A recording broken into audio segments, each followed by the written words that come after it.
Perkenalkan, nama saya Teresiana Deno 1 dengan NIM 431240052. Jadi di sini saya akan menjelaskan tentang public speaking dan juga komunikasi.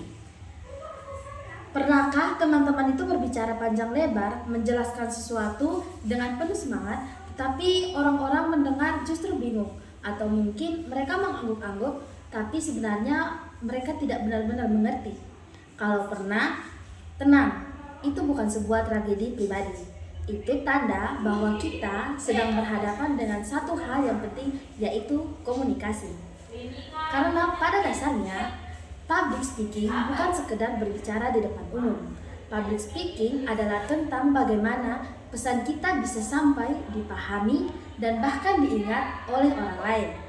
Banyak orang berpikir bahwa kemampuan public speaking itu soal keberanian tampil atau suara yang keras.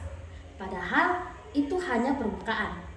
Intinya bukan di situ. Intinya itu pada komunikasi yang efektif. Komunikasi dalam public speaking berarti kita tidak hanya fokus pada apa yang ingin kita katakan, tetapi juga bagaimana orang lain menerima apa yang kita sampaikan. Bayangkan kalau kamu mempunyai ide yang sangat bagus, cemerlang, bahkan mungkin bisa mengubah sesuatu. Tetapi cara kamu menyampaikannya berbelit-belit, tidak jelas, atau terlalu cepat. Hasilnya, ide bagus itu menjadi tidak berarti. Jadi, masalahnya itu bukan pada idenya, tetapi pada cara komunikasinya. Dalam public speaking, ada 3 hal utama yang harus kita pahami. Yang pertama, kejelasan pesan.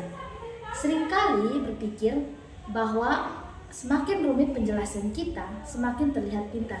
Padahal kenyataannya justru sebaliknya. Pesan yang kuat adalah pesan yang sederhana dan jelas. Audiens tidak datang untuk mengagumi kosakata kita. Mereka datang untuk memahami isi dari pesan yang kita sampaikan.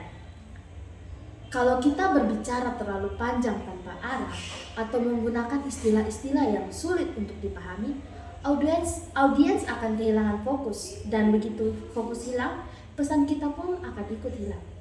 Jadi, bertanyalah pada diri sendiri, apakah yang saya sampaikan ini mudah dipahami? Bukan. Apakah ini terdengar keren? Yang kedua, cara penyampaian. Ini adalah bagian yang paling sering diremehkan.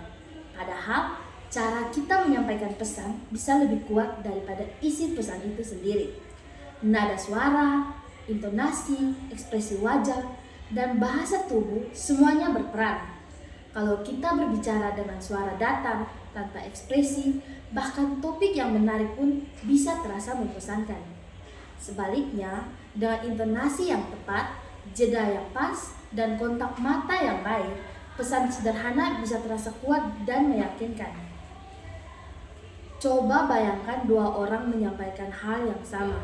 Yang satu membaca seperti robot, yang satu lagi berbicara dengan ekspresi dan energi.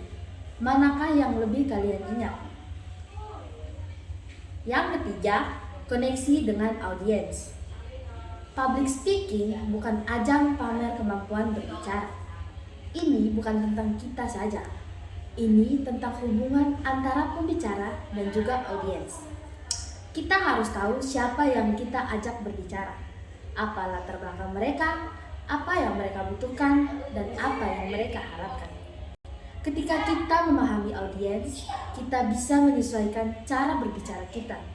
Kita bisa menggunakan contoh yang relevan, bahasa yang mudah dipahami, dan pendekatan yang tepat. Koneksi ini penting karena tanpa koneksi, pesan kita hanya lewat begitu saja. Sekarang, kita masuk ke satu hal yang hampir semua orang alami, yaitu rasa gugup. Banyak orang itu takut berbicara di depan umum, takut salah, takut lupa, dan takut dinilai. Dan jujur saja, itu wajar. Bahkan, pembicara yang sudah berpengalaman pun masih merasa gugup. Bedanya, mereka tidak membiarkan rasa gugup itu menghentikan mereka. Rasa gugup sebenarnya bukan musuh. Salah. Itu tanda bahwa kita peduli dengan apa yang kita lakukan. Yang perlu kita lakukan adalah mengelola rasa gugup itu, bukan menghilangkannya. Caranya, yang pertama, persiapan dengan matang, lalu latihan dan memahami materi yang akan kita bawakan. Semakin kita siap, semakin kita percaya diri. Selain itu, ingat satu hal, audiens tidak datang untuk mencari kesalahan kita. Mereka datang untuk mendengarkan. Jadi, tidak perlu terlalu keras pada diri sendiri. Dalam public speaking, kesempurnaan bukan tujuan utama. Kejelasan dan ketulusan jauh lebih penting. Sebagai penutup, saya ingin menyampaikan satu hal. Berbicara adalah hal yang biasa. Semua orang bisa berbicara, tetapi berkomunikasi dengan baik adalah keterampilan. Dan keterampilan itu bisa dipelajari, dilatih, dan dikembangkan. Jadi, jika hari ini teman-teman merasa belum percaya diri dalam public speaking, itu bukan akhir, itu baru awal. Karena setiap pembicara yang hebat pernah berada di posisi yang sama, belajar, mencoba, dan terus berkembang. Ingatlah, tujuan kita berbicara bukan untuk terlihat hebat, tetapi untuk membuat orang lain memahami apa yang kita sampaikan. Karena pada akhirnya, komunikasi yang baik bukan tentang siapa yang paling banyak berbicara, tetapi siapa yang paling mampu membuat orang lain mengerti. Sekian dari saya, terima kasih.